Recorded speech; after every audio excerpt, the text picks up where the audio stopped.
وأشهد أن لا إله إلا الله وحده لا شريك له وأشهد أن محمدا عبده ورسوله صلى الله على نبينا محمد وآله وصحبه وسلم. أما بعد فإن خير الحديث كتاب الله وخير الهدي هدي محمد صلى الله عليه وسلم وشر الأمور محدثاتها وكل محدثة بدعة وكل بدعة ضلالة وكل ضلالة في النار. يا أيها الذين آمنوا اتقوا الله حق تقاته ولا تموتن إلا وأنتم مسلمون. يا أيها الناس اتقوا ربكم الذي خلقكم من نفس واحدة وخلق منها زوجها وبث منهما رجالا كثيرا ونساء واتقوا الله الذي تساءلون به والأرحام إن الله كان عليكم رقيبا. يا أيها الذين آمنوا اتقوا الله وقولوا قولا سديدا يصلح لكم أعمالكم ويغفر لكم ذنوبكم ومن يطع الله ورسوله فقد فاز فوزا عظيما. যাবতীয় প্রশংসা আল্লাহ রাব্বুল আলামিনের জন্য। দরুদ ও সালাম বর্ষিত হোক আমাদের প্রিয় নবী, মহানবী, শ্রেষ্ঠ নবী মুহাম্মদ রাসূলুল্লাহ সাল্লাল্লাহু আলাইহি ওয়াসাল্লামের উপর। সম্মানিত মুসল্লিবৃন্দ, মানুষ শারীরিকভাবে যেমন অসুস্থ হয়, মানুষের শরীর যেমন অসুস্থ হয়, তেমনি তার অন্তরও কিন্তু অসুস্থ হয়। মানুষের শরীরের অসুখ বা রোগের যেমন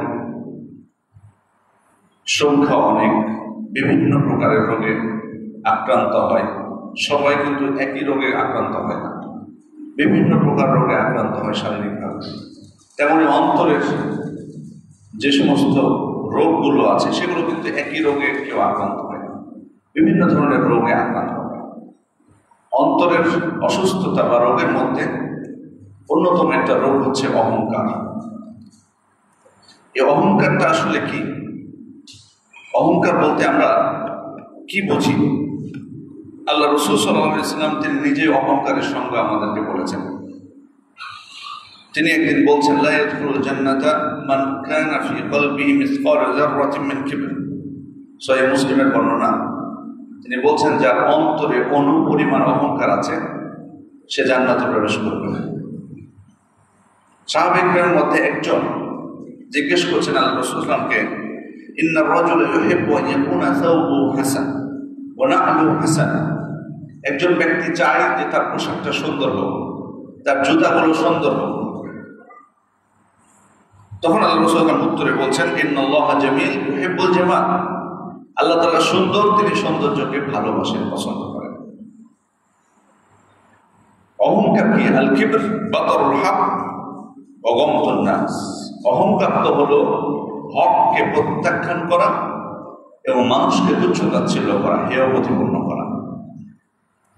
আল্লাহ রাসূল সাল্লাল্লাহু আলাইহি ওয়াসাল্লাম যখন অহংকারের কথা বা অহংকারের পরিণতি তিনি উল্লেখ করলেন, তখন তাদের মনে প্রশ্ন জাগলো যে সুন্দর পোশাক তো মানুষ পরতে চায়, একজন মানুষ চায় তার জুতাগুলো সুন্দর হোক, তাহলে কি এটা অহংকার?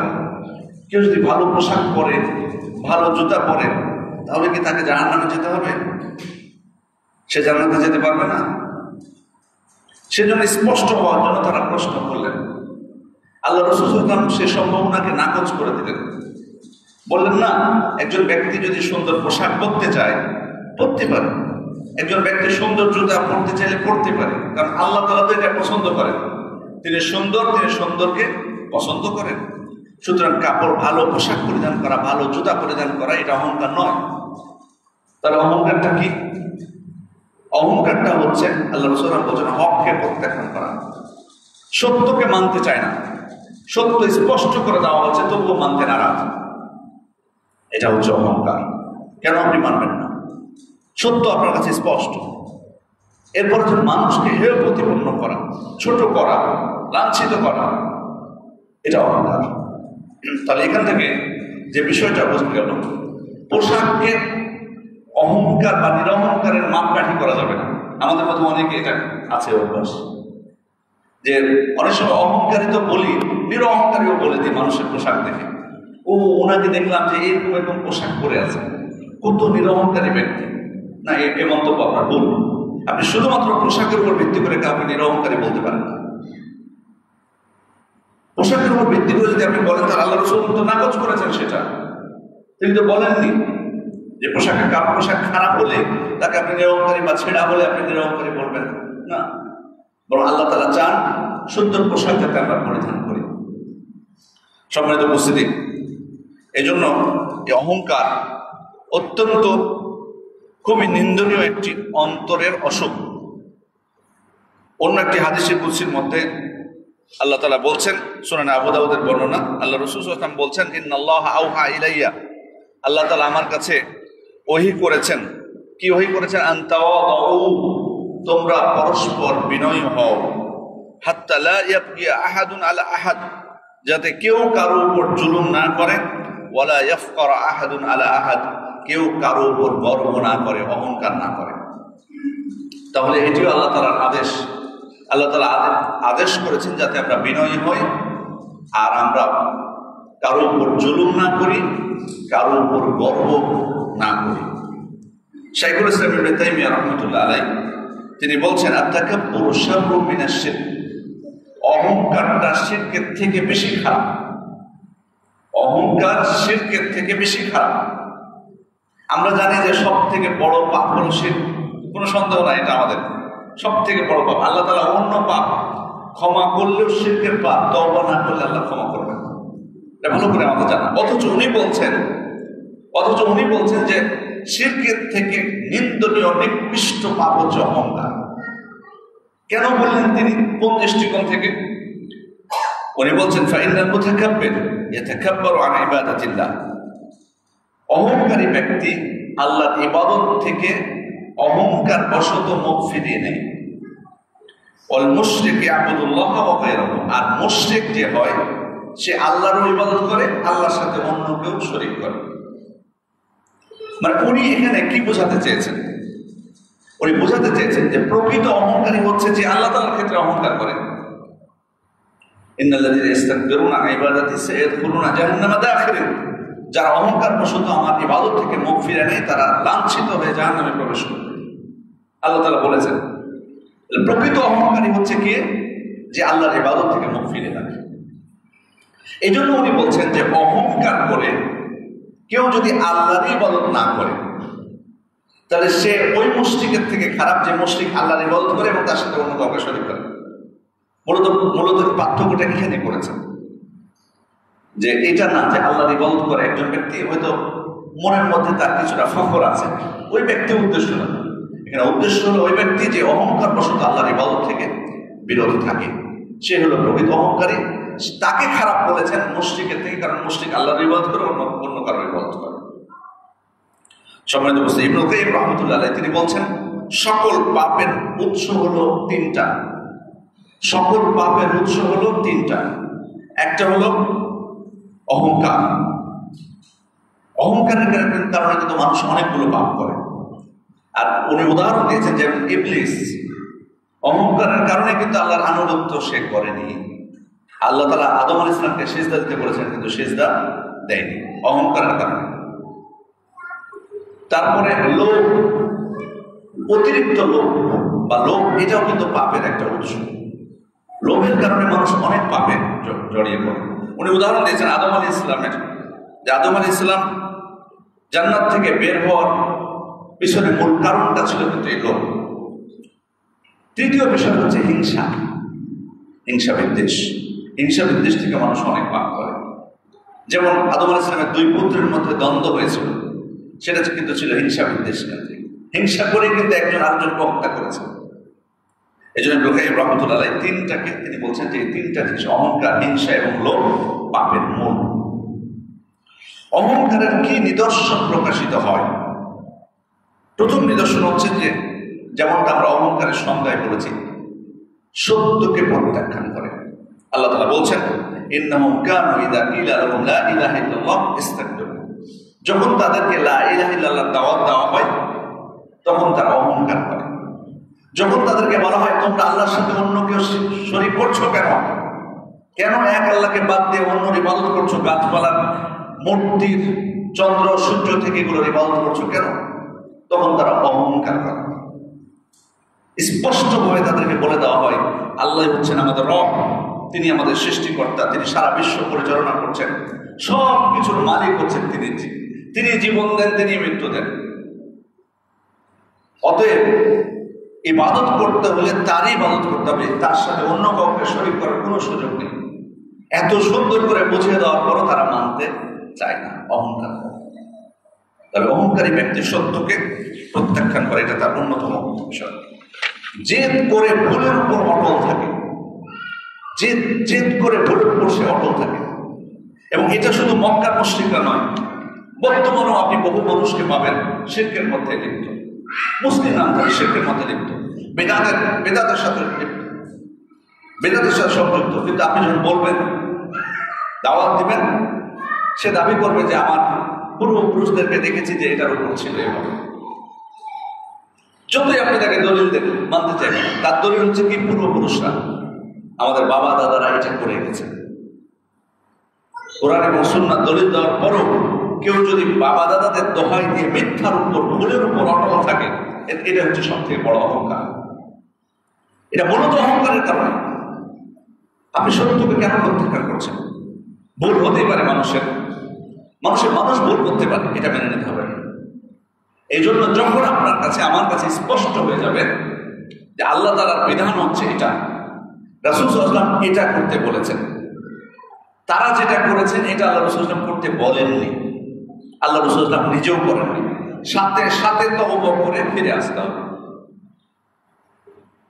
এটা নিরহংকারী ব্যক্তির পরিচয়। আর যদি ফিরে না এসে যে কোনো ভাবে ভুল এবং মিথ্যার উপর আমরা অটল থাকি, এটাই হচ্ছে প্রকৃত অহংকার। বহু নজির আছে আমাদের ইমামদের। ইমাম শাফিঈ রাহমাতুল্লাহ আলাইহি তার অনেক মাসআলায় আপনি দুইটা মত পাবেন, কওলুন ফিল কাদিম, কওলুন ফিল হাদিস, কওলুন জাদিদ। মানে আগের ফতোয়া পরের ফতোয়া। তার মানে আগের ফতোয়া পরের ফতোয়া দুই রকম কেন? তার মানে তিনি আগে একটা ফতোয়া দিয়েছিলেন, পরে সেটা থেকে ফিরে এসেছেন। তার মনে হয়েছে যে না, এটা সত্য। ইমামরা এত বড় বড় ইমাম, যে ইমামদের ফতোয়া সারা বিশ্বের মানুষ ওই যুগ থেকে নিয়ে এই যুগ পর্যন্ত, কিয়ামত পর্যন্ত সেই ফতোয়া গ্রহণ করছেন, সেই বড় বড় ইমামরা তারা যদি তাদের মাসআলা থেকে ফিরে আসেন, হুকুম থেকে, ফতোয়া থেকে ফিরে আসেন, তাহলে আমি আপনি কি, কতটুকু আমাদের জ্ঞান আছে? কিসের অহংকার? তারা তো অহংকার করেননি, সত্য যখন স্পষ্ট হয়েছে সাথে সাথে গ্রহণ করে নিয়েছে। ইমাম শাফিঈর একটা বক্তব্য আছে যে আমি যখন মোনাজারা করি, বাহাস করি, তখন আমার অন্তর থেকে আমি কামনা করি যে আমার সাথে যিনি মোনাজারা করছেন তার মাধ্যমে হকটা প্রকাশিত হোক, সত্য তার মাধ্যমে প্রকাশিত হোক। মানে উনি চান না শুধু যে না আমি জয়ী হওয়ার জন্য ওনারা বাহাস করেনি, মোনাজারা করেনি। কিন্তু বর্তমানে বাহাস এবং মোনাজারা গুলো দেখবেন ওই খেলাধুলার মতো, যেভাবে হোক জয়ী হওয়ার চেষ্টা। আগেও বলবে যে জয়ী, পরেও বলবে যে হ্যাঁ আমি জিতেছি, বা ভক্তরা বলবে হ্যাঁ আমার পছন্দের আমি জিতেছি। জি না, বাহাসের উদ্দেশ্য এটা না, মোনাজারার উদ্দেশ্য এটা না। মোনাজারার উদ্দেশ্য হচ্ছে, বাহাসের উদ্দেশ্য সত্যি স্পষ্ট হওয়া, সেটা যার মাধ্যমে হোক না। কিন্তু আমরা এখন বিজয়ী হওয়ার জন্য, জয়ী হওয়ার জন্য বাহাস করি। ইমাম শাফির মতো ইমাম, উনি বলছে আমার কামনা হয় যে আমার যিনি বিপক্ষে তার মাধ্যমে সত্য প্রকাশিত হবে। তাহলে সম্মানিত উপস্থিতি, সত্য যখনই প্রকাশিত হবে সেটাকে যেন আমরা মেনে নিই। এই জন্য আবু মুসা আল-আশআরী রাদিয়াল্লাহু আনহু ওমর ইবনে খাত্তাব যখন কুফার গভর্নর করে পাঠাচ্ছেন, তাকে বলছেন তুমি গতকাল যে সিদ্ধান্ত দিয়েছ সেটা থেকে ফিরে আসতে কোনো বস্তু যাতে তোমাকে বাধা না দেয়। লিআন্না রুজু ইলাল হক খায়রুম মিনাত তামাদি ফিল বাতিল, কারণ বাতিলের উপর টিকে থাকার থেকে সত্যের দিকে ফিরে আসাটাই উত্তম। আব্দুর রহমান ইবনে মাহদি বলছেন আমরা এক জানাজায় ছিলাম, সেখানে ওবায়দুল্লাহ বিন হাসান উপস্থিত ছিলেন। তিনি তখন বাগদাদের বিচারপতি ছিলেন। তো ওনাকে একটা মাসআলা জিজ্ঞেস করা হলো, তো ওই মাসআলায় তিনি একটা উত্তর দিলেন। আমি তখন তাকে বললাম, আসলাহাকাল্লাহ, আল মাসআলা কাযা ওয়া কাযা, আল কওলু ফি হাযিহিল মাসআলা কাযা ওয়া কাযা। আমি বললাম, আল্লাহ আপনাকে সংশোধন হওয়ার তৌফিক দেন। মূলত এই মাসআলা সমাধান হচ্ছে এভাবে হবে, অর্থাৎ আপনি যেটা বলেছেন এটা ভুল হয়ে গেছে, সত্যটা হচ্ছে এটা। তখন উনি কিছুক্ষণ দৃষ্টি অবনত রেখে বলছেন, ইদান আনা আরজিউ আনা সাবির, ঠিক আছে, আমি আমার বক্তব্য থেকে, আমার মত থেকে আমি প্রত্যাবর্তন করলাম এবং আমি আমার ভুল ফতোয়ার জন্য লজ্জিত। খেয়াল করে দেখুন আলেমরা কেমন ছিলেন, আমাদের সালাফরা কেমন ছিলেন। এত মানুষের মধ্যে ফতোয়া দেওয়ার পর যখন বুঝতে পেরেছেন যে আমার ফতোয়াটা সঠিক ছিল না, সাথে সাথে বলছেন যে আমি ফিরে আসলাম এবং আমি এই বক্তব্যের জন্য লজ্জিত। সুতরাং, এবং তিনি আরেকটা কথা বলেছিলেন, লা আন আকুনা জানাবান ফিল হক আহাব্বু ইলাইয়া মিন আন আকুনা রাকসান ফিল বাতিল। বাতিলের মাথা হওয়া চেয়ে হকের লেজ হওয়াটা অনেক উত্তম। বাতিলের নেতা প্রধান মাথা হওয়ার থেকে হকের লেজ হওয়া আমার কাছে অনেক উত্তম। মানে আমি সত্যের সাথে থাকতে চাই। বাতিলের আপনি নেতা হয়ে, মাথা হয়ে আপনি কি করবেন? সম্মানিত উপস্থিতি, এজন্য এটা অত্যন্ত গুরুত্বপূর্ণ বিষয়। তৃতীয় যে নিদর্শন অহংকারের মধ্যে থাকে, সে সর্বদা নিজেকে অন্য চাইতে বড় মনে করে, নিজেকে অন্য চাইতে বড় মনে করে। এজন্য তো ইবলিস যখন আল্লাহ তাআলা তাকে সিজদা দিতে বললেন, তিনি কি বলেছেন? ইবলিস কি বলেছিল? খালাকতানি মিন নারিন ওয়া খালাকতাহু মিন তিন। আল্লাহ, আপনি আমাকে আগুন থেকে সৃষ্টি করেছেন আর তাকে মাটি থেকে সৃষ্টি করেছেন, কিভাবে এটা সম্ভব? আসজুদু লিমান খালাকতা তিনা, আপনি যাকে মাটি থেকে সৃষ্টি করেছেন তাকে আমি সিজদা দেব? মানে সে নিজেকে বড় মনে করেছে যে আমার জন্য মানায় না আদমকে সিজদা দেওয়া, এবং এর সাথে সাথে অন্যকে ছোট করা। ওই জন্য ফেরাউনের কাছে মুসা এবং হারুন আলাইহিস সালাম যখন দাওয়াত দিয়ে গেলেন, তখন ফেরাউন বলেছিল বা তার সঙ্গীরা, আনুমিনু লিবাশারাইনি মিসলিনা ওয়া কওমুহুমা লানা আবিদুন, আমাদের মতো দুইজন মানুষের প্রতি আমরা ঈমান আনবো, অথচ এদের সম্প্রদায় আমাদের দাসত্ব করে। মানে বনী ইসরাঈলদেরকে ইঙ্গিত করছে। বনী ইসরাঈলকে মুসা আলাইহিস সালাম নবী, হারুন আলাইহিস সালাম নবী, যখন দাওয়াত দিয়েছেন তখন বলছে যে আমাদের মতোই তো তোমরা মানুষ, তোমাদের উপর ঈমান আনবো, আর তোমাদের সম্প্রদায় তো আমাদের দাসত্ব করে, কিভাবে তোমাদের প্রতি ঈমান আনতে পারে? এজন্য এখানে অহংকারী ব্যক্তি, সে অহংকার করেছে এবং সে কি করেছে? অন্যকে ছোট করলো। মুসা আলাইহিস সালামকে ছোট করলো, হারুন আলাইহিস সালামকে ছোট করলো, ছোট করার চেষ্টা করলো সে।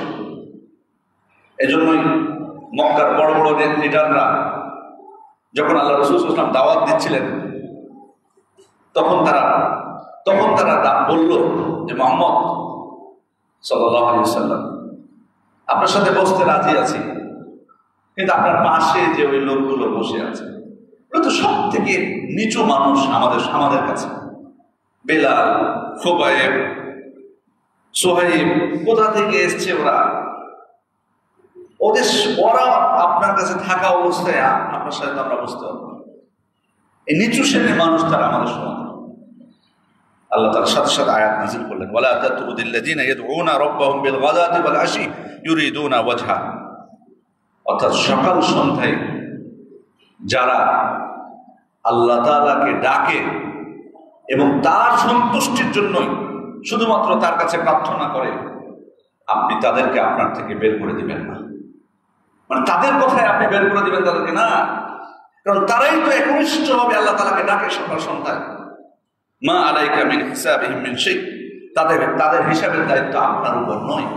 ওমা মিন হিসাবিকা আলাইহিম, তাদের হিসাবের দায়িত্ব আপনার নয় এবং আপনার হিসাবের দায়িত্ব তাদের নয়। ফাতাতরুদাহুম, আপনি তাদেরকে বহিষ্কার করবেন, তাড়িয়ে দিবেন। ফাতাকুনা মিনাল যালিমিন, তাহলে আপনি জালেমদের অন্তর্ভুক্ত হয়ে যাবেন। স্পষ্ট। হেয় প্রতিপন্ন করলো না, নিজেদেরকে বড় মনে করলো, কিন্তু আল্লাহ তাআলা জবাব দিয়ে দিলেন যে না, তবে আল্লাহর কাছে বড় হচ্ছে তারাই। দরিদ্র হতে পারে তারা, বেলালের জন্য দরিদ্র হতে পারেন, সুহাইবের জন্য দরিদ্র হতে পারেন, খুবাইব দরিদ্র হতে পারেন, কিন্তু আল্লাহ তাআলার কাছে তারা সব থেকে সম্মান। এই জন্য আল্লাহ রসুল ইসলামকে আল্লাহ তাআলা স্পষ্ট করে দিলেন, না, খবরদার, তাদেরকে আপনার থেকে বের করবেন। সম্মানিত উপস্থিতি, অহংকারী ব্যক্তি তাহলে সর্বদা সে নিজেকে বড় মনে করে এবং অন্যদেরকে নিচু করে। পঞ্চম আলামত হচ্ছে অন্যের সেবা এবং আনুগত্য করাকে সে অপমানজনক মনে করে, আনুগত্য করতে চায় না, অন্যর আনুগত্য করতে চায় না। এই পৃথিবীতে বেঁচে থাকতে হলে আনুগত্যের মানসিকতা আমাদের অবশ্যই থাকতে হবে। আল্লাহ এবং তার রাসূলের তো অবশ্যই করবো, দুনিয়াতেও কিন্তু আমাদেরকে আনুগত্য করা লাগবে। সবাই যদি মনে করে আমি মানবো কেন অমুককে, আমাকে সবাই মানবে, তাহলে কিন্তু বিশৃঙ্খলা হবে। নিয়ম কারণ আইন মানার কিন্তু মানসিকতা থাকতে হবে। কোরআন সুন্নাহর বিধিবিধান আমি যেমন মানবো, সাথে সাথে রাষ্ট্রের যদি কিছু আইন কানুন থাকে যেগুলো কোরআন হাদিস বিরোধী নয়, কোরআন হাদিস বিরোধী হলে সেটা ভিন্ন বিষয়, কিন্তু কোরআন হাদিস বিরোধী যদি না হয় সেটা আমাকে মানতে হবে। আমি যদি মনে করি যে আমি আইনের ঊর্ধ্বে, না, চলবে না, এটা অহংকারের পরিচয়। দেখবেন আমাদের মধ্যে আনুগত্যের মানসিকতা কম, নিয়ম ভঙ্গ করাটাকে আমি বেশি ভালোবাসি। আমরা অনেকে দেখবেন নিয়ম ভঙ্গ করাটাকে ভালোবাসি। ট্রাফিক সিগন্যাল, লাল বাতি জ্বলতেছে, আমি চলে যেতে পারলে নিজেকে বড় বীর মনে করি।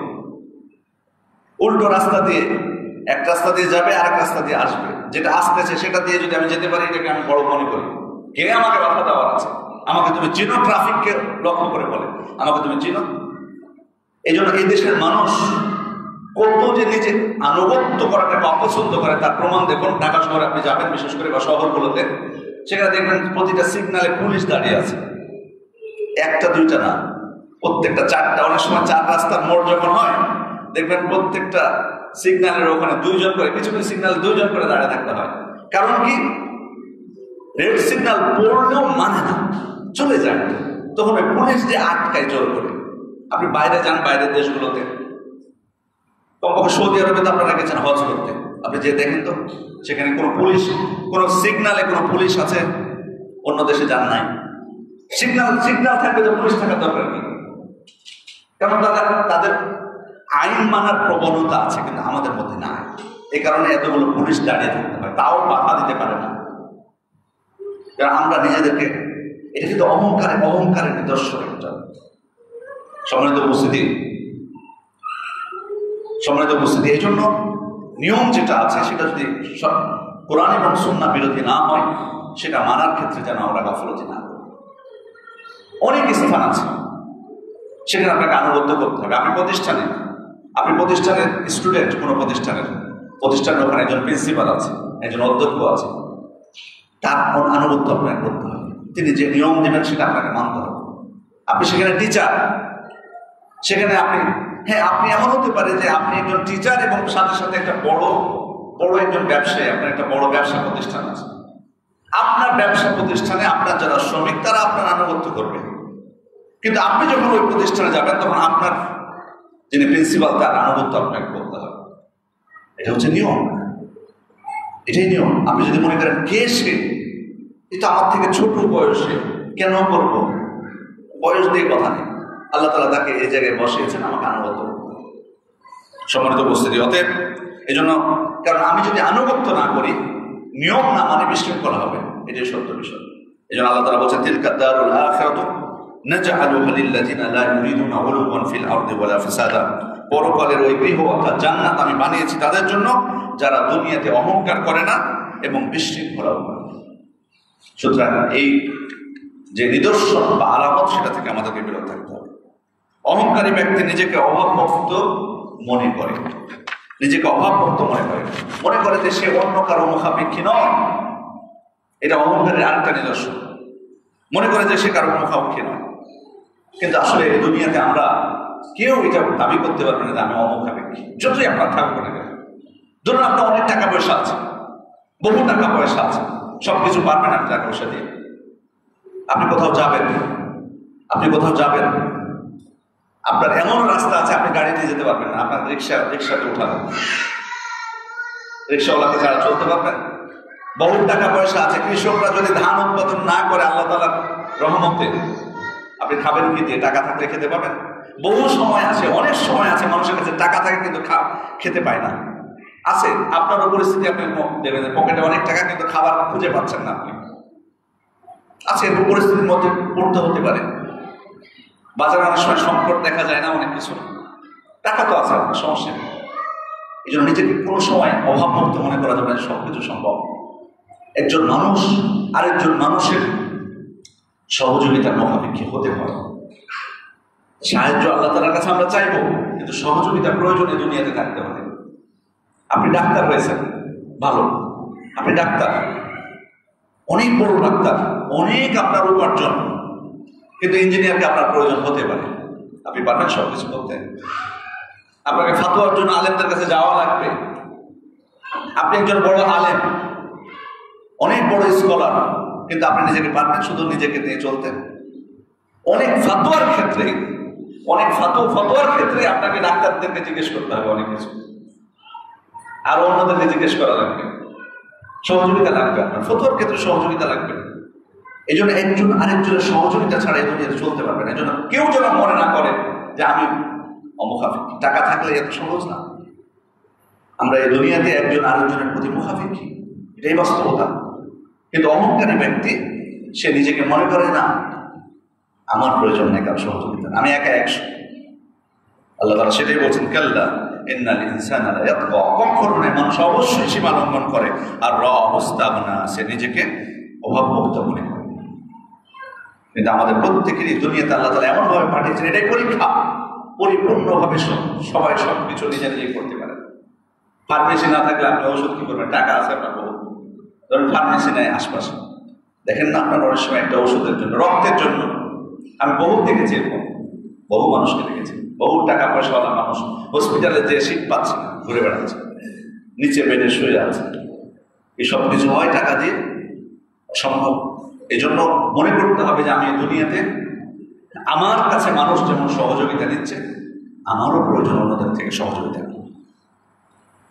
সম্মানিত উপস্থিতি, অহংকারী ব্যক্তি মানুষের সাথে অসৎ ব্যবহার করে এবং তাদের প্রতি কঠোর হয়, এটাও একটা অন্যতম একটা নিদর্শন। এরপরে আমরা যাব অহংকারের শাস্তি। এগুলো কিছু আলামত আমরা জানলাম।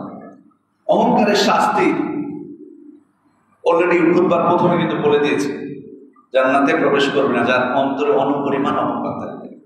তবে তারপরে এটা তো হলো আখিরাতের বিষয়। দুনিয়াতে কিছু শাস্তি আছে অহংকারের, দুনিয়াতে শাস্তি আছে।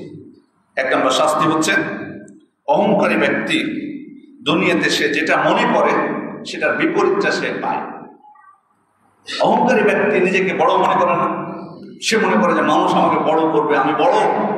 কিন্তু এই অহংকার করার কারণে মানুষ তাকে ছোট করে, তুচ্ছ-তাচ্ছিল্য করে। অহংকারী ব্যক্তিকে কখনো বড় করে না, অহংকার করার কারণে মানুষ তাকে ছোটই করে, তুচ্ছ-তাচ্ছিল্য করে। এটা সব থেকে বড় শাস্তি, এটা আল্লাহর পক্ষ থেকে শাস্তি। দুনিয়াতে অহংকারের জন্য এটা সব থেকে বড় শাস্তি আল্লাহ তাআলার পক্ষ থেকে। সে যেটা মনে করে পায় সেটার বিপরীতটা মানুষের কাছ থেকে। 2 নম্বর হচ্ছে, আল্লাহ তাআলার যে নিদর্শন আল্লাহ তাআলা দুনিয়াতে দেখেছেন সেখান থেকে সে শিক্ষা অর্জন করতে পারে না। আল্লাহ তাআলা বলছেন, সাসরিফু আন আয়াতি আল্লাযিনা ইয়াতাকাব্বারুনা ফিল আরদি বিগাইরিল হক, যারা জমিনে অন্যায়ভাবে অহংকার করে তারা আমার নিদর্শন থেকে আমি তাদেরকে ফিরিয়ে রাখি। আল্লাহ তাআলার বহু নিদর্শন আমাদের মধ্যে বিদ্যমান। আপনি চোখ দিয়ে তাকাবেন শুধু চতুর্দিকে, আল্লাহ তাআলার নিদর্শনে ভরা না। শুধু ওইদিকে আপনি নিজের দিকে তাকান না, আল্লাহ তাআলা কত কিছু দিয়েছেন, সুবহানাল্লাহ, কত নিয়ামত দান করেছেন আমাদের শরীরের মধ্যে। শুধুমাত্র যদি আমরা চিন্তা করি, এই 2 চোখ দিয়েছেন, এই 2 চোখ যার নেই সে কিন্তু বুঝতে পারে যে এটা কত বড় নিয়ামত আল্লাহ তাআলার পক্ষ থেকে। একবার নিজের দিকে তাকিয়ে বা আল্লাহর নিদর্শনগুলো থেকে, আল্লাহ তাআলা বলছেন যে অহংকারী যদি হয়, আর তার শাস্তি হচ্ছে আমি তাকে এই সমস্ত নিদর্শন থেকে সে শিক্ষা লাভ করতে পারে না, এটা আল্লাহর পক্ষ থেকে শাস্তি। দ্বিতীয় বিষয় হচ্ছে যে অহংকার করার কারণে নিয়ামত থেকে বঞ্চিত হবে এবং আল্লাহর শাস্তি অবধারিত হয় দুনিয়াতে। যেমন 2টা উদাহরণ দেব। সালামাত ইবনুল আকওয়া তিনি বলছেন, তার পিতা বর্ণনা করেছেন, সহিহ মুসলিমের বর্ণনা, সহিহ বুখারী এবং মুসলিমের বর্ণনা। তার পিতা বলছেন যে একজন ব্যক্তি বাম হাত দিয়ে খাচ্ছিল, খাওয়ার সময় বাম হাত দিয়ে খাচ্ছিল। তখন আল্লাহ রাসূল সাল্লাল্লাহু আলাইহি ওয়াসাল্লাম তাকে বলছেন, কুল বিয়ামিনিক, তুমি তোমার ডান হাত দিয়ে খাও। তখন সে বলছে লা আস্তাতি, আমি পারবো না। বাম হাত দিয়ে খাচ্ছে, আল্লাহ রাসূল সাল্লাল্লাহু আলাইহি ওয়াসাল্লাম সংশোধন করে দিলেন, বললেন তুমি তোমার ডান হাত দিয়ে খাও। কিন্তু ওই ব্যক্তি বলছে লা আস্তাতি, আমি পারবো না। আল্লাহ রাসূল সাল্লাল্লাহু আলাইহি ওয়াসাল্লাম জবাবে বললেন লাস্তাতা, তুমি পারবেই না, তুমি আর পারবা না। রাবী বলছেন তারপর আল্লাহ রাসূল সাল্লাল্লাহু আলাইহি ওয়াসাল্লাম বললেন মা মানাহু ইল্লাল কিবর, সে অহংকারের কারণেই ডান হাতে খাওয়া থেকে বিরত আছে। ডান হাতে খাওয়া থেকে বিরত থাকার অন্যতম কারণ হলো অহংকার। অসুবিধা হলে তো সমস্যা নেই, আমাদের মধ্যে অনেকের হয় না, কারো ধরেন আল্লাহ হেফাজত করুন হয়তো ডান হাত ভেঙে গেছে বা পুড়ে গেছে ডান হাত, খেতে পারবে ডান হাতে, আল্লাহ আরেকটা হাত দিয়েছেন, তখন তো খেতে অসুবিধা নেই, তখন খেতে অসুবিধা নেই। কিন্তু দিব্যি দুই হাত সুস্থ সে অবস্থায় যদি আপনি বোতলটা নিয়ে এভাবে করে এভাবে খান, এটা অহংকার। কেন আপনি ডান হাতে নিতে পারেন না?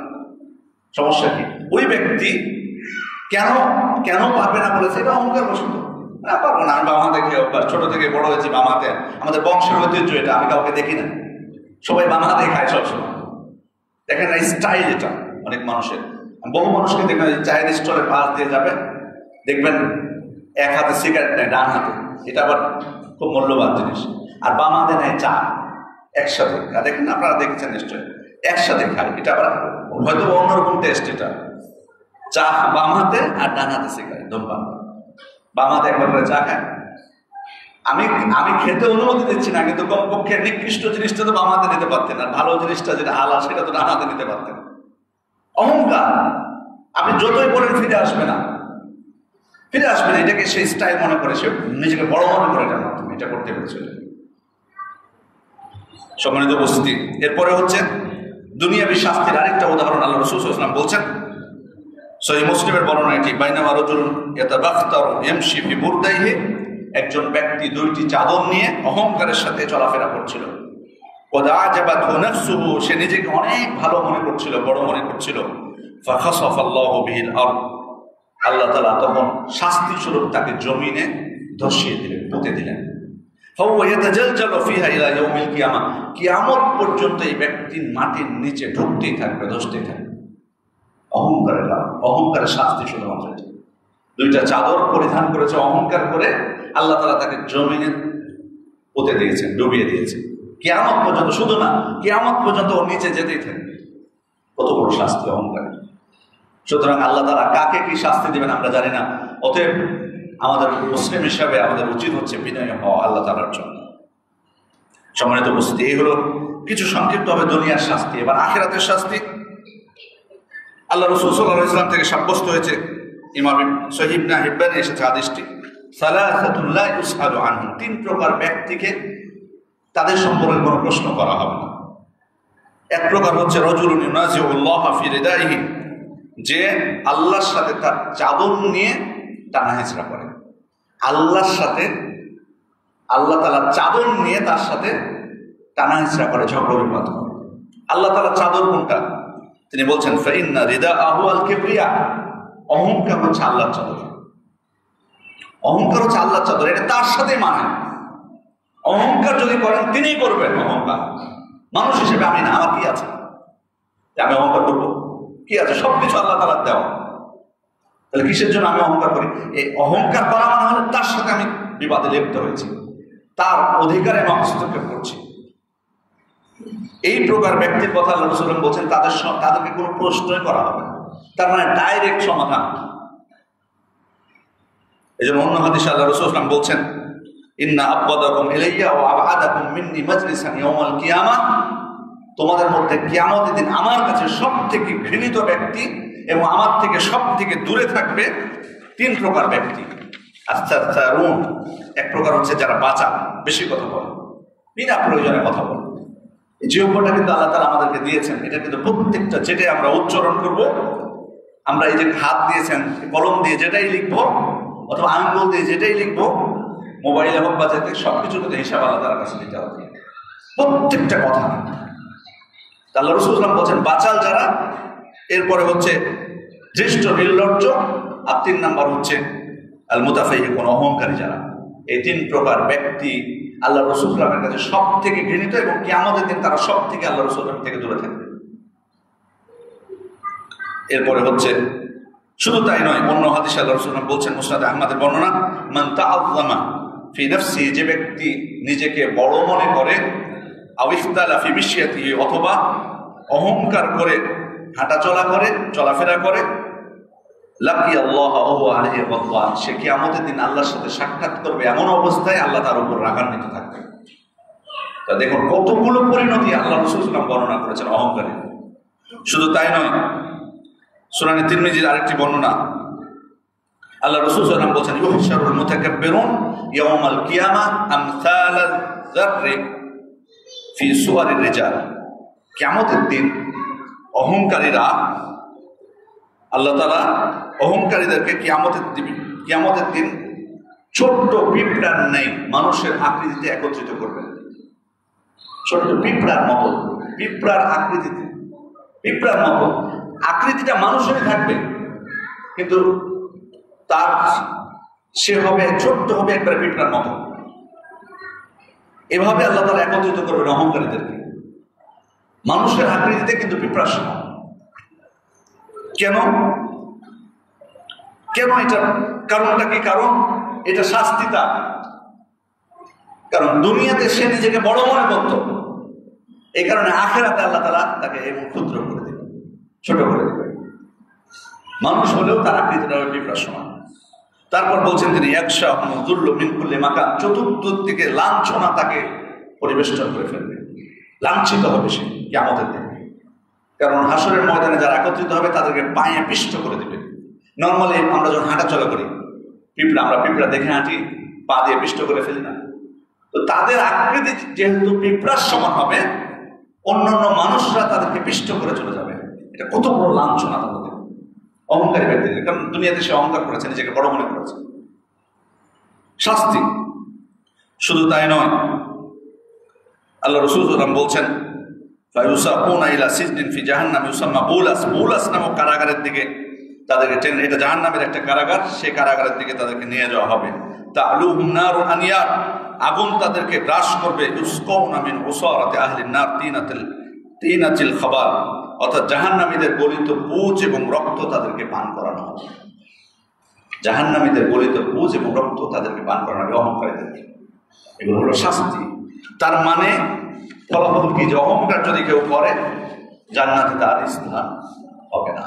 এই জন্য আল্লাহ তাআলা পবিত্র কোরআনে বলেছেন, কিলা দুখুলু আবওয়াবা জাহান্নামা খালিদিনা ফিহা, বলা হবে যে তোমরা প্রবেশ করো জাহান্নামের দরজা দিয়ে, সেখানে তোমরা চিরস্থায়ী থাকবে। ফাবিসা মাসওয়াল মুতাকাব্বিরিন, অহংকারীদের স্থান কতই না নিকৃষ্ট।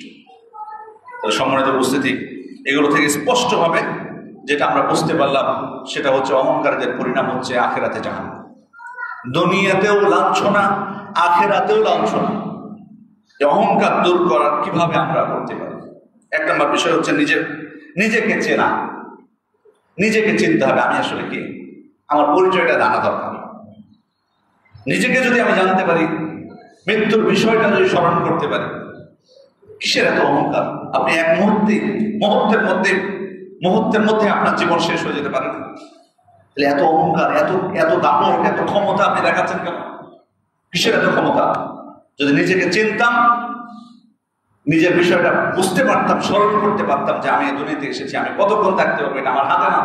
মানুষ ইচ্ছা করলে পারবে 100 বছর বাঁচতে, ইচ্ছা করলে আপনি 30 বছর বাঁচতে পারবেন, এটা আমাদের হাতে না। তাই এটা তো কমপক্ষে উচিত। এইটুকু যদি আমার ক্ষমতা না থাকে যে আমি আমার ইচ্ছা মতো বসবাস করবো এই দুনিয়াতে, তাহলে কি আছে? কি থেকে সৃষ্টি করা হয়েছে আমাদেরকে? এগুলো বিষয়। মানুষ, আমি যদি মরে যাই আমার পরিণতি কি হবে? এত জাঁকজমকপূর্ণ আড়ম্বর জীবনযাপন, কিন্তু যদি আমি মরে যাই আমাকে দিবে? উন্নত মানের কাফনের কাপড়, স্বর্ণের তৈরি কাফনের কাপড় দিয়ে দিবে, আমাকে দাফন করবে? আমার জন্য এক্সট্রা বিল্ডিং বানাবে, সেখানে আমাকে দাফন করবে? না ওই মাটির নিচে যাওয়া লাগবে? ওই মাটির নিচে কিন্তু যেতে হবে, উপায় নেই। যত বড় যা হোক না কেন, উপায় নেই, সেখানে কিন্তু যাওয়া লাগবে। এটাকে যদি আমি স্মরণ করি, সবসময় মাথায় রাখি, তাহলে অহংকার করতে পারবো, বাস্তব বিষয়।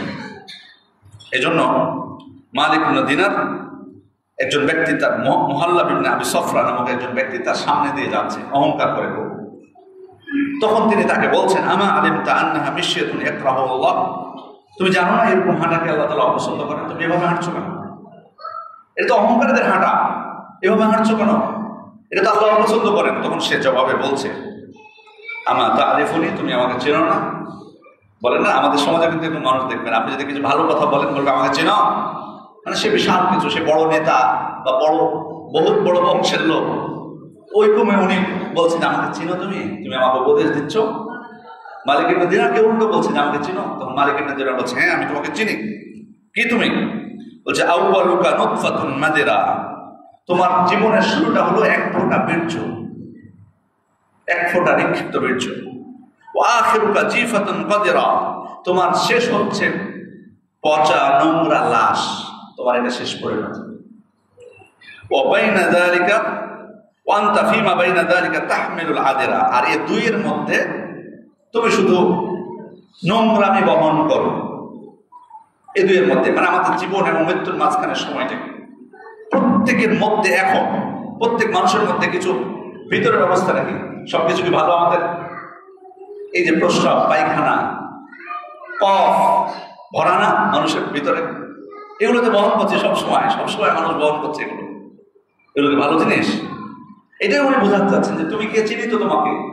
তোমার শুরুটা হচ্ছে এক ফোঁটা বীর্য, শেষ হচ্ছে লাশ, পচবে মাটির মধ্যে, শূন্য হয়ে যাবে, মিশে যাবে একসময় মাটির। কেউ তো আটকাই করবে না তোমার, যে তোমার এখানে কবর ছিল, বাড়ি ঘর তৈরি করবে ওখানে এক সময়, তুমি মাটির সাথে মিশে গেলে। আর এর মাঝে তুমি নোংরা বহন করো সবসময়, পেটে তোমার থাকেই তো এগুলো প্রত্যেকটা মানুষের মধ্যে। তখন সে উত্তরে বলছে, আল্লাহ আরাফতানি হাক্কাল মারবা, হ্যাঁ হ্যাঁ তুমি ঠিকই চিনেছ, ঠিকই চিনেছ। সময় তো বুঝতে, তাহলে এই জিনিসটা যদি আমরা চিন্তা করি আসলে যে আমরা কে, আল্লাহ তাআলা আমাদেরকে কিভাবে সৃষ্টি করেছেন, কি মূল্য আছে আমাদের, এত এই জিনিসটা চিন্তা হলে আমি অহংকার থেকে দূরে থাকতে পারবো। আল্লাহ তাআলা সম্পর্কে জানা, এই জিনিসটা যদি মানুষের হয়, এই দুনিয়াতে আমি একজন দাস, শুধুমাত্র আর কিছু না। দাস কি মনে করে? একজন মানুষ যখন কারো দাস হয়, গোলাম হয়, কাজের লোক হয়, সে ওই বাড়িতে কি মনে করে নিজেকে? সে তুচ্ছ একজন দাস মনে করে, সে কিছু করতে চায়, সে মনে করে আমাকে যেভাবে অর্ডার করা আছে, যেভাবে নিয়মকানুন দেওয়া আছে, অর্ডার করা আছে, সেভাবে আমি এখানে থাকতে পারবো, এর বেশি কিছু করার অধিকার নেই। আমাদেরকেও দুনিয়াতে এটাই মনে করতে হবে, দাসের মতো আমি শুধু এখানে দাস, আল্লাহ তাআলা আমাকে পাঠিয়েছেন একটা উদ্দেশ্য নেই, তিনি বলে দিয়েছেন সেটা যে এই উদ্দেশ্যে তোমাদেরকে আমি সৃষ্টি করেছি, এর বাইরে আমাদের কিছু করার নেই। নিজেকে যদি এটা মনে করতে পারতাম যে আমি একজন আল্লাহর খাস দাস শুধুমাত্র, আর কিছু নেই, তাহলে আমি আর অহংকার আমাদের করা সম্ভব না। বাস্তবিত এটা, বাস্তবিত তাই, কোনো কিছু স্থায়ী আমাদের। বহু মানুষ দেখুন, যে বিষয়গুলো আমাদের মনে অহংকার নিয়ে আসে, প্রত্যেকটা বিষয় খেয়াল করুন। ধরুন, হ্যাঁ আমার অহংকার কি, আমি একজন খুব ভালো আলোচক, বহু মানুষকে আলোচককে দেখতে পারবেন বোবা, অবশ হয়ে গেছে, মুখ কথা বলতে পারেন, এরকম মানুষ পাবেন। আপনি একজন বড় লেখক, কেন আপনার প্যারালাইজড হয়ে যেতে পারেন না, লোলা হয়ে যেতে পারেন না, লিখতে পারবেন না, এরকম বহু প্রমাণ আছে। বহু মানুষ সম্পদশালী নিঃস্ব হয়ে গেছে, এরকম মানুষ আছে, আমি নিজেও দেখেছি অনেক মানুষ বহুত সম্পদশালী ছিল, পরে নিঃস্ব হয়ে গেছে একবার। কি নিয়ে অহংকার করে? ক্ষমতা চোখের সামনে আপনি দেখতে পাবেন, বহু ক্ষমতাশালী, মনে করে তার থেকে আর মনে হয় বড় ক্ষমতাশালী নাই, কিন্তু কিচ্ছু না, মুহূর্তের মধ্যে ক্ষমতা চলে যেতে পারে। দেখেন সারা বিশ্বের সংবাদগুলোতে একটু চোখগুলো আপনি দেখবেন, আজকে রাজা, কালকে দেখবেন যে পোশাকি নাই, ওই ঘুরে বেড়াচ্ছে, দৌড়তে পালাচ্ছে। কিসের ক্ষমতা? যেগুলো নিয়ে অহংকার করি, এগুলো আমার চিরস্থায়ী ভাবে থাকবে আমার কাছে, এই কথাটা যদি একবার চিন্তা করি, তাহলে আমার মনে অহংকার থাকবে না। আর এক মুহূর্তে আল্লাহ তাআলা এইগুলো আমার থেকে কেড়ে দিতে পারে। সুতরাং যে বিষয়গুলো নিয়ে আমরা অহংকার করি, সে বিষয়গুলোতে খেয়াল করা উচিত। মাঝে মাঝে ইচ্ছাকৃতভাবে কিছু হেনকর কাজ করা, হেনকর কাজ বা নিম্ন কাজ, যেটা কাজগুলো নিম্ন না, বাট আমরা মনে করি যেগুলো নিচু কাজ, এই কাজগুলো মাঝে মধ্যে করা উচিত। যেমন ধরুন ঝাড়ু দেওয়া, কাপড় পরিষ্কার করা। আল্লাহ রাসূল সাল্লাল্লাহু আলাইহি ওয়াসাল্লাম তার কথা আয়েশা রাদিয়াল্লাহু আনহা বলছেন, কানা রাসূলুল্লাহ সাল্লাল্লাহু আলাইহি ওয়াসাল্লাম ইয়াখসিফু না'লাহু, আল্লাহ রাসূল সাল্লাল্লাহু আলাইহি ওয়াসাল্লাম তার নিজের জুতা নিজেই পরিষ্কার করতেন। ওয়া ইয়াখিতু সাওবাহু, তিনি তার কাপড় নিজেই সেলাই করতেন। সুবহানাল্লাহ। ওয়া ইয়া'মালু ফি বাইতিহি কামা ইয়া'মালু আহাদুকুম ফি বাইতিহি, তোমরা বাড়িতে যেমন কাজ করো, তিনি তার বাড়িতে তেমনই কাজ করতেন। অন্য বর্ণনা এসেছে যে তিনি আপনার কাপড় সেলাই করতেন, তিনি দুধ দহন করতেন, তিনি নিজের কাজ নিজে করতেন। এরপর আমরা তো জানি যে মসজিদ নববী যখন নির্মাণ করেন সাহাবা ইকরামের সাথে তিনি নিজেও অংশগ্রহণ করেছেন, মাটি বহন করেছেন, পাথর বহন করেছেন। খন্দকের যুদ্ধে যখন পরীক্ষা খনন করছিলেন সাহাবা ইকরাম, তিনি নিজেও পরীক্ষা খননে অংশ নিয়েছেন। যে কাজগুলোকে আমরা মনে করি যে এগুলো আমাদের কাজ না, সে কাজগুলো মাঝে মধ্যে করা দরকার। যেগুলো কাজের লোককে দিয়ে আমরা করাই, সে কাজগুলো নিজে মাঝে মধ্যে করা দরকার। আপনি অফিসের বস, ধরুন আপনার অফিসের কাজের লোকটা আসেন, আপনি নিজেই শুরু করুন টেবিল মুছে, আপনার ঘরটা নিজেই ঝাড়ু দেন, আপনার টয়লেটটা নিজেই পরিষ্কার করেন, তাহলে মনের মধ্য থেকে অহংকার যাবে। এই জন্য আব্দুল ইবনে সালাম রাদিয়াল্লাহু আনহু তিনি একদিন কাঠের বোঝা মাথায় করে নিয়ে যাচ্ছেন। একজন ব্যক্তি তার এই দৃশ্য দেখে তাকে বলছেন যে আপনি এমন কাজ কেন করছেন? আল্লাহ তাআলা আপনাকে অমুখাপেক্ষী করেনি এটা থেকে আল্লাহ আপনাকে অমুখাপেক্ষী, মানে আপনার তো লোক আছে, টাকা পয়সা আছে, আপনি এই কাজটা অন্যকে দিয়ে করে নিতে পারতেন। তখন তিনি জবাবে বললেন, বালা ওয়ালাকিন আরাদতু আন আদফা'আল কিবর। ঠিকই বলেছ, আমি পারতাম অন্যকে দিয়ে করাতে, কিন্তু আমি চেয়েছি আমার নিজের থেকে অহংকারকে দূর করতে। তারপরে এই কাজগুলো যদি আমরা মাঝে মধ্যে করি, তাহলে হয়তো আমাদের মনের মধ্যে থেকে ইনশাআল্লাহ আশা করা যায় আল্লাহর রহমতে অহংকার দূর হবে। সম্মানিত উপস্থিতি, এরপরে সবসময় যদি আমরা এইটুকু ভাবে আল্লাহ তাআলার পর্যবেক্ষণের কথা, আল্লাহ তাআলা আমাদেরকে সবসময় দেখতেছেন, সবকিছু, কোনো কিছুই তার কাছে গোপন নেই, এই বিষয়টাও আমার অহংকার পরিত্যাগের সঙ্গে হবে। এরপর হচ্ছে গরিব এবং ইয়াতীমদের সাথে থাকা, রোগীর সেবা করা। এই জন্য কিন্তু মাঝে মধ্যে কিছু জায়গাগুলোতে, যেমন উদাহরণস্বরূপ বলছি যে আপনি অনেকদিন থেকে ধরেন হসপিটালে যান, একবার ঘুরে আসুন না হসপিটাল থেকে, সেখানে গেলেও কিন্তু অনেক সময় বোঝা যাবে অহংকার থাকবে না আপনার মনে। সেখানে গেলে বুঝতে হবে যে কারা আছে সেখানে, কি অসহায় হয়ে আছে মানুষ সেখানে। এরপর হচ্ছে ইয়াতিম বাচ্চাদের মাথায় হাত বোলান। আল্লাহ রাসূল সাল্লাল্লাহু আলাইহি ওয়াসাল্লামকে এসে একজন ব্যক্তি অভিযোগ করলেন, তিনি বললেন যে আল্লাহ রাসূল, আমার অন্তরটা খুবই কঠিন। ইমাম আহমদ মুসনাদে আমাদের মধ্যে বর্ণনা করেছেন এই হাদিসটি, যে আমার অন্তরটা অনেক কঠিন, কিভাবে আমি নরম করব? আল্লাহ রাসূল সাল্লাল্লাহু আলাইহি ওয়াসাল্লাম বললেন, ইমসা রাসাল ইয়াতিম ওয়া আত'ইমিল মিসকিন। তুমি ইয়াতিমের মাথায় হাত বোলাও এবং মিসকিনকে খাবার দাও। ইয়াতিমদের মাথা, দুঃখ দরিদ্র কোনো অসহায় শিশু অথবা ইয়াতিম হয়েছে, তার মাথায় আপনি হাত বোলান, তাকে কিছু খেতে দেন, অসহায় দরিদ্র তাদেরকে সহযোগিতা করেন। এর মাধ্যমে অন্তর কঠিন থেকেই কিন্তু অহংকার আসে, অন্তরটা আল্লাহ তাআলা এর মাধ্যমে নম্র করে দিলেন। এরপর হচ্ছে অহংকারী পোশাক এবং চালচলন পরিহার করা। পোশাকের ক্ষেত্রে আমরা খুতবার শুরুতেই কিন্তু বলেছি একটা বিষয়, সুন্দর পোশাক করা এটা অহংকার নয়, সুন্দর পোশাক পরিধান করা এটা অহংকার নয়, এটা ভালো, বাট আড়ম্বরতা পরিহার করতে হবে। আড়ম্বর যেন না হয়, অপচয় যেন না হয়, এটা আবার খেয়াল করতে হবে, এটা খেয়াল করা উচিত। বা শোহরাতের উদ্দেশ্যে যাতে কোনো পোশাক না করা হয়, ব্যতিক্রমে পোশাক, মানে আপনার আল্লাহ রাসূল সাল্লাল্লাহু আলাইহি ওয়াসাল্লাম কিন্তু যে কোন পোশাক করতেন, তার কওম, তার সম্প্রদায় যে পোশাক করেছে তিনি কিন্তু সেটাই করতেন, ব্যতিক্রমী কোনো কিছু নিয়ে আসেননি যে আমি নবী, আমি এমন পোশাক করে থাকবো যেন মানুষ আমাকে দেখলেই বুঝে নবী। দেখেন না, অনেক জায়গায় চিনতে পারতেন না। আল্লাহ রাসূল সাল্লাল্লাহু আলাইহি ওয়াসাল্লাম মদিনায় পৌঁছেছেন আবু বকর রাদিয়াল্লাহু আনহুকে নিয়ে কুবায়, অনেকে চিনতে পারেননি যে ইনি হচ্ছেন মুহাম্মদ সাল্লাল্লাহু আলাইহি ওয়াসাল্লাম, ধারণাই করতে পারেননি। তার নাকি পোশাকের মধ্যে ভিন্নতা ছিল না। এই জন্য এমন পোশাক না পরা যে মানুষ মানুষের কাছে এমন পোশাক না পরে যাবো যে মানুষ আমাকে ভিন্ন কিছু ভাবে, নতুন কিছু আমি নিয়ে আসবো না, বরং সমাজের মানুষ সাধারণত যে পোশাকটা পরে সেটাই করার চেষ্টা করলো, কিন্তু সুন্দর পোশাক, যাতে ময়লা দুর্গন্ধ না থাকে, ছেঁড়া না হয়, ভালো। কারণ আল্লাহ তাআলা পছন্দ করেন তার নিয়ামতের নিদর্শন তার বান্দার মধ্যে দেখতে। আল্লাহ তাআলা আপনাকে অনেক কিছু দিয়েছে, তাহলে আপনি ছেঁড়াটা করবেন কেন? ছেঁড়া মোজা কেন করবেন আপনি সবসময়? ছেঁড়া পোশাক কেন করবেন আল্লাহ তাআলা যদি আপনাকে দেন? না, ভালো পোশাকটাই আমরা পরার চেষ্টা করব। সর্বোপরি আল্লাহ তাআলার কাছে দোয়া করবো, আল্লাহ যেন আমাদেরকে অহংকারী না করে। আল্লাহ তাআলার কাছে দোয়া করবো, আল্লাহ আপনি আমাদেরকে অন্তরের সুস্থতা দান করুন, যাতে অন্তরে আমাদের কোনো শিরক না থাকে, অহংকার, হিংসা, বিদ্বেষ, মুনাফিকি, কুফরি কোনো কিছু যাতে না থাকে। আল্লাহ আপনি আমাদের অন্তরকে পবিত্র করে দিন। আল্লাহ আমাদের শরীরকে সুস্থ করে দিন, যাতে আপনার এই শরীরটা আপনার আনুগত্য সবসময় আপনার আনুগত্য করতে পারে, সুস্থ থেকে আপনার এই ইবাদতগুলো সঠিকভাবে পালন করতে পারে আমাদের এই শরীরটা। সুতরাং আমরা সবসময় আল্লাহ তাআলার কাছে দোয়া করব যেন আল্লাহ তাআলা আমাদেরকে সমস্ত অন্তরের এবং শারীরিক অসুখ থেকে নিরাপত্তা দান করেন। আমরা আল্লাহ তাআলার কাছে সেই প্রার্থনা করি শেষ করছি। আকুলু কাওলি হাযা ওয়া আস্তাগফিরুল্লাহ লি ওয়া লাকুম ওয়া লিজামিল মুসলিমিনা মিন কুল্লি যামবিন ফাস্তাগফিরুহু ওয়া তুবু ইলাইহি ইন্নাহু হুয়াত তাওয়াবুর রাহিম।